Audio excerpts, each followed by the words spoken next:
Qui suis-je? Qui es-tu? Connais-toi toi-même, nous disait-on en cours de philo.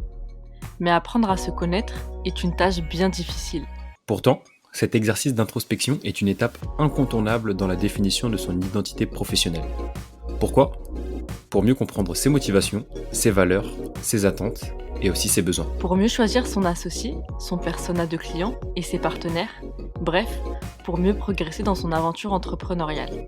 Pour débuter ton introspection facilement, on te propose un exercice ludique, drôle, léger et en même temps profond. C'est le portrait chinois, un jeu qui consiste à associer et à transposer sa personne à un élément. Tu es curieux d'en savoir plus? Alors découvre chaque semaine notre nouvelle série d'épisodes sous forme de portraits chinois avec nos invités Vincent, Victor, Younes, Marwan, Léo, Laurine, Rachel, Meili et nous-mêmes. Une excellente manière de t'illustrer cet exercice. C'est parti! Alors on se retrouve pour le portrait chinois d'Ipti. On vient juste d'enregistrer son épisode, donc et il sera sûrement déjà en ligne au moment où tu écoutes ça. Donc si tu veux connaître un peu plus Ipti, son parcours, tout ce par quoi elle est passée, je t'invite vivement à aller écouter son épisode. Il est full valeur comme d'hab. Ipti, est-ce que tu es prête pour ce portrait chinois? Il y a il y a 7 questions pour toi. Ouais, Et on est parti? c'est parti. Allez, let's go. Ipti, si tu étais un animal, lequel serais-tu? Un animal. L'aigle, Ok, je je veux pense. savoir pourquoi. Euh, Déjà, il vole. Donc, tu vois, il arrive à avoir une vue panoramique de haut. Pas Ouais, de haut dans le sens supérieur, dans le haut dans le sens il a une large vue ce qui permet de voir un peu tout ce qui se passe. ok. Et il a une cible et il l'atteint Ça c'est vrai ça. tout simplement. L'aigle royal parce qu'il est super beau. Et c'est super beau, c'est un animal, il est magnifique, je trouve. Ok, on prend. Si t'étais un pays, tu choisirais quoi? L'Algérie. La base, hein. Franchement, je sais même pas Euh, pourquoi j'ai posé la question.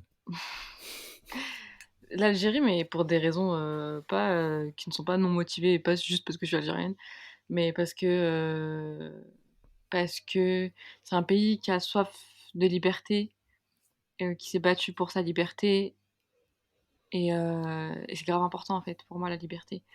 Donc pour ça et parce que je suis algérienne et que ma famille est algérienne et pour toute l'histoire qu'on a, bah, je dirais l'Algérie. Ok, clair.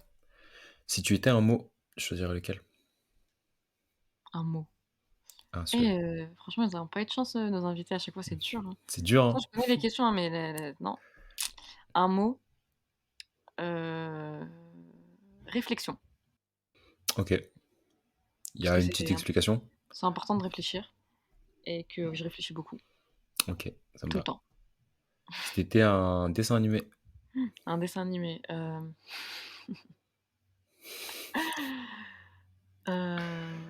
Dora l'exploratrice.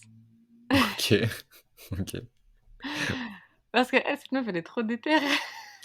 C'est pas faux. C'est Elle pas va faux. partout et il y a un boug, il s'appelle Shipper. Il arrête pas de m'embêter, mais elle continue quand même. Elle a des potes trop cool et elle hésite pas à demander, de l'aide, quand elle en a besoin et ça, c'est important. Donc voilà. En plus, elle est bilingue. Ouais, Et ça, c'est en plus, important. elle est bilingue. Et ça, c'est important. Non, c'est la meilleure Dora. De fou.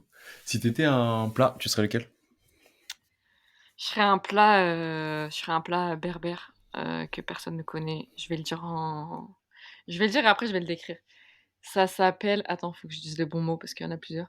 Ça s'appelle, chouchour à l'arsas et en gros, c'est un pain que tu fais qui est, un pain de semoule assez sec que tu vas couper en qui est fin. Je l'ai déjà dit, je crois. Tu vas couper en petits morceaux, va te faire en force comme des sortes de pâtes et et tu vas arroser d'une sauce qui ressemble, peut-être un peu à celle du couscous, mais pas trop et que tu vas accompagner avec plein de légumes et que tu peux accompagner avec une viande blanche. Ça peut être du poulet, du chapon, du lapin, et avec lesquels tu peux aussi manger des abricots secs et des tomates séchées que tu peux mettre dans la sauce et qui apportent un côté magnifique et que tu peux aussi pimenter et que tu arroses d'huile d'olive. Ça a l'air archi bon. C'est un plat, comment te dire? Il me rend ouf! Il me rend ouf et j'aime bien, le préparer avec, les tomates séchées et les abricots séchés qui viennent de la région de ma mère parce ils ont 100 fois plus de goût que tout ce que tu peux trouver sur le marché Ok. et c'est vraiment des trucs très séchés, très déshydratés, hein. Vraiment, c'est très rare de les trouver aussi déshydratés sur le marché. Avec une huile d'olive qui te pique un peu la gorge tellement elle est bien forte, tu vois? Et ça me il me rend ouf ce plat, je le mange en hiver, mais je suis tellement contente quand je le mange en hiver. Il est ré mais c'est le max du plat réconfortant, tu vois, pour moi. Donc je ferai ce plat-là et en plus c'est un hommage aussi à une partie de mon identité et donc voilà. Faudrait que tu me fasses goûter un jour quand même. Je sais pas le faire, hein. Merde. Non, en vrai, je pense que je saurais le faire, mais c'est toujours mieux quand c'est ta mère ou ta grand-mère qui prépare. Bien sûr, toujours.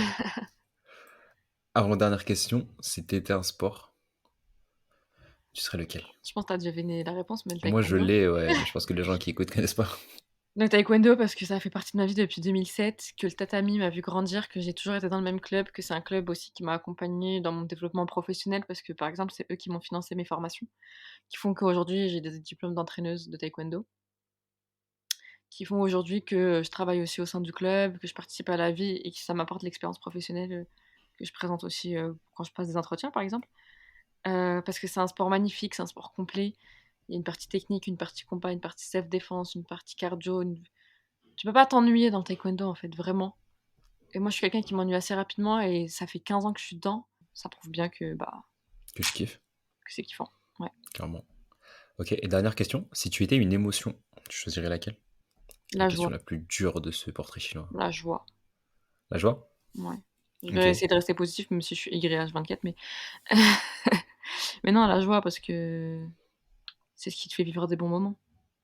C'est ce qui te clairement. pousse à avancer, c'est ce qui te pousse à c'est les moments de joie de la vie que tu viens chercher même quand tu entreprends. Donc de la joie.